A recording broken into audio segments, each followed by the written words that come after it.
sana naman ay mapagbigyan na at nang mapakinggan ang tibok ng puso kong sa'yo lang naramdaman ng tunay na kaligayahan.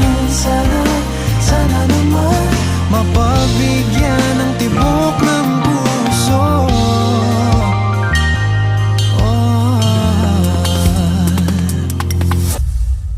Ngunit biglang katahimikan, wala namang matandaan na nasabi baka sakaling ika'y aking nasaktan.